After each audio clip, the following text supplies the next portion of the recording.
Hello student, देखिए हम पढ़ रहे हैं आज क्लास 7th में सोशल साइंस सब्जेक्ट में पार्ट 15 जिसका नाम है राष्ट्रपति एवं केंद्रीय मंत्रिपरिषद। ठीक है, तो हम इसमें किसके बारे में जानेंगे? राष्ट्रपति के बारे में जानेंगे और उसके केंद्रीय मंत्रिपरिषद जो होते हैं उनके बारे में जानेंगे। तो देखिए, संपूर्ण देश के लिए काम करने वाली सरकार को केंद्रीय सरकार या संघ सरकार कहा जाता है। ठीक है, यानी क्या हो गया यहाँ, जो संपूर्ण देश हमारा जो पूरा देश है उसके लिए काम करने वाली सरकार को क्या बोलते हैं? केंद्रीय सरकार या संघ सरकार कहा जाता है। इस पाठ में केंद्रीय सरकार के दूसरे अंग कार्यपालिका के बारे में सीखेंगे और इस पाठ के दूसरे अंग में हम क्या सीखेंगे? केंद्र सरकार के दूसरे अंग में हम क्या सीखेंगे? कार्यपालिका के बारे में सीखेंगे। इसमें राष्ट्रपति, प्रधानमंत्री एवं केंद्रीय मंत्रिपरिषद शामिल है। संसदीय शासन प्रणाली में दो प्रकार की कार्यपालिकाएं होती हैं। पहला कौन सी होती है? नाम मात्र की कार्यपालिका और दूसरी होती है वास्तविक कार्यपालिका। ठीक है, संसदीय शासन प्रणाली में कितनी कार्यपालिकाएं होती हैं? दो प्रकार की होती है। कौन कौन सी? नाम मात्र की कार्यपालिका और दूसरा होती है वास्तविक कार्यपालिका। तो देखिए, नाम मात्र की कार्यपालिका में देश का प्रधान राष्ट्रपति केवल संवैधानिक प्रधान होता है। जो नाम मात्र की कार्यपालिका होती है उसमें क्या होता है? राष्ट्रपति देश का प्रधान जो होता है संवैधानिक प्रधान होता है। उसकी शक्तियों का वास्तविक प्रयोग मंत्रिपरिषद करते हैं और उसकी शक्तियों का वास्तविक प्रयोग कौन करता है? मंत्रिपरिषद करते हैं। नाम मात्र की कार्यपालिका का प्रधान निर्वाचित अथवा वंशानुगत हो सकता है और नाम मात्र की कार्यपालिका का प्रधान कौन होता है? निर्वाचित अथवा वंशानुगत हो सकता है। इंग्लैंड में यह वंशानुगत है तथा भारत में निर्वाचित है। निर्वाचित मीन्स के चुनाव जो निर्वाचन के द्वारा आयुक्त किए जाते हैं। ठीक है, वास्तविक कार्यपालिका में देश का मुखिया निर्वाचित होता है। वास्तविक कार्यपालिका में क्या होता है? देश का मुखिया निर्वाचित होता है तथा शक्तियों का प्रयोग स्वयं करता है। अमेरिका का राष्ट्रपति देश का वास्तविक कार्यपालिका प्रमुख। अमेरिका का राष्ट्रपति देश का वास्तविक कार्यपालिका प्रमुख होता है। ठीक है, अमेरिका का राष्ट्रपति क्या होता है? देश का वास्तविक कार्यपालिका प्रमुख। अब देखिए, राष्ट्रपति तो राष्ट्रपति क्या होते हैं? इनके बनने के लिए क्या क्या आवश्यकताएं होती हैं ना।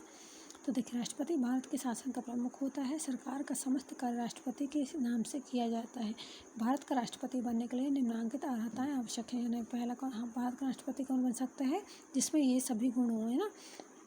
पहला, वह भारत का नागरिक हो। दूसरा, वह 35 वर्ष की आयु पूरी कर चुका हो।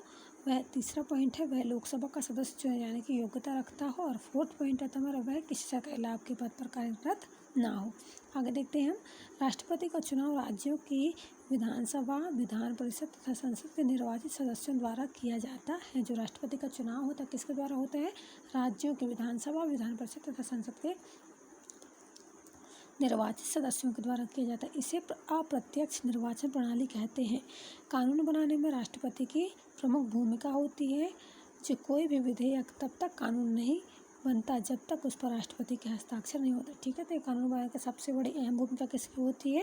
राष्ट्रपति की होती है। कोई भी जब विधेयक पारित किया जाता है तो उसमें जब तक राष्ट्रपति के हस्ताक्षर नहीं होते तब तक वह कोई कानून नहीं बनता है।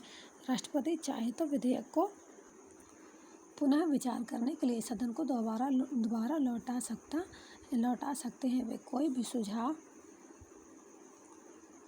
कोई सुझाव भी विधेयक में शामिल करने के लिए दे सकते हैं। यदि संसद के दोनों सदन दोबारा उसी विधेयक को पारित कर देते हैं तो राष्ट्रपति को हस्ताक्षर कर अपनी स्वीकृति प्रदान करनी पड़ती है। ठीक है, समझ में आया? ये जब कोई विधेयक पारित करते हैं तो उसमें किसके हस्ताक्षर की जो होते हैं? सबसे अधिक राष्ट्रपति के। अब देखिए, राष्ट्रपति की शक्तियाँ। तो राष्ट्रपति की शक्ति निम्नानुसार है। पहला, राष्ट्रपति प्रधानमंत्री की नियुक्ति करते हैं। प्रधानमंत्री के सुझाव पर अन्य मंत्रियों की नियुक्ति भी राष्ट्रपति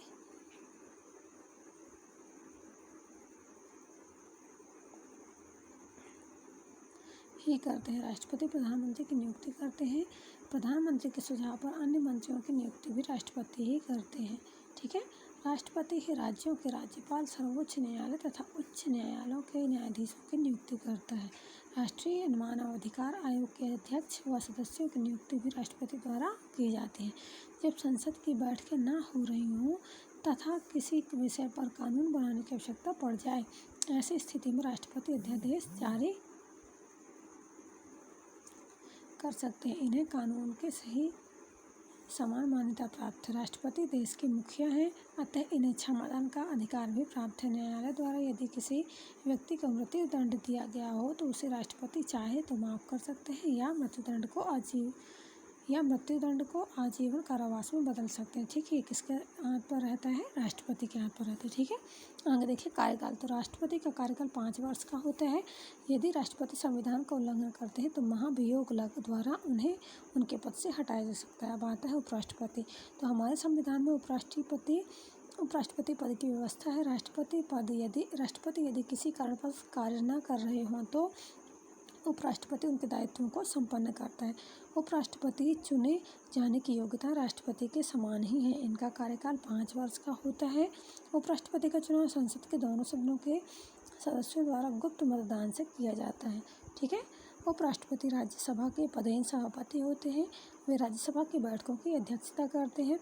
राज्यसभा में प्रस्तुत किए गए विधेयकों पर चर्चा करवाते हैं। किसी विधेयक के पारित किए जाते समय मतदान में स्वयं भाग नहीं ले सकते हैं। ये कौन? उपराष्ट्रपति ना, क्योंकि वे राज्यसभा के निर्वाचित सदस्य नहीं होते हैं। प्रधानमंत्री एवं संघीय मंत्रिपरिषद। देखिए हमारे संविधान में राष्ट्रपति की सहायता के लिए एक मंत्रिपरिषद की व्यवस्था की गई है। मंत्रिपरिषद का मुखिया कौन होता है? प्रधानमंत्री होता है। ठीक है, हमारे संविधान में दी गई व्यवस्था के अनुसार लोकसभा में जिस दल को बहुमत प्राप्त होता है उस दल के नेता को राष्ट्रपति सरकार गठित करने के लिए आमंत्रित करता है। प्रधानमंत्री एवं मंत्रिपरिषद के अन्य सदस्यों को पद एवं गोपनीयता की शपथ राष्ट्रपति द्वारा दिलाई जाती है। प्रधानमंत्री की सलाह से ही राष्ट्रपति मंत्रिपरिषद के अन्य सदस्यों की नियुक्ति करता है। इसे ही संघीय मंत्रिपरिषद कहते हैं। अब देखिए संघीय मंत्रिपरिषद का सदस्य कौन हो सकता है? तो जो व्यक्ति संसद के किसी सदन के सदस्य होते हैं वे ही प्रायः मंत्री बनाए जाते हैं। यदि कोई व्यक्ति मंत्री बनते समय संसद के किसी सदन के सदस्य नहीं है तो उसे 6 माह के भीतर किसी सदन का सदस्य निर्वाचित होना आवश्यक है। अब देखिए प्रधानमंत्री और मंत्रिपरिषद के कार्य। तो भारतीय संविधान में प्रधानमंत्री का पद बहुत महत्वपूर्ण है। प्रधानमंत्री मंत्रिपरिषद का गठन करता है, मंत्रियों के बीच निर्वाचन कार्य विभाजन करता है, वह मंत्रिमंडल का प्रधान होता है। उसके त्यागपत्र देने पर मंत्रिमंडल का विघटन हो जाता है। ये किसके बारे में? प्रधानमंत्री है ना, के बारे में बताया गया है। देश की संसद द्वारा बनाए गए कानूनों एवं नीतियों को लागू करने की जिम्मेदारी प्रधानमंत्री तथा अन्य सभी मंत्री और मंत्रिपरिषद की होती है। मंत्रिमंडल देश के प्रशासन, आर्थिक सुधार, सुरक्षा एवं विदेशी राज्यों से संबंधी नीतियों का निर्धारण करता है। मंत्रिपरिषद के कोई विभाग, मंत्रालय जैसे गृह मंत्रालय, वित्त मंत्रालय, रक्षा मंत्रालय, विदेश मंत्रालय आदि हैं। मंत्रिपरिषद के कई विभाग होते हैं। कौन कौन से? जैसे गृह मंत्रालय, वित्त मंत्रालय, रक्षा मंत्रालय, विदेश मंत्रालय। ठीक है बच्चों, तो इस प्रकार हमारा ये पाठ यहाँ समाप्त होता है। आप इसको एक बार फिर से पढ़िए और समझिए। फिर हम अगले वीडियो में इसका करा देते हैं आपको अभ्यास प्रश्न। ठीक है, धन्यवाद।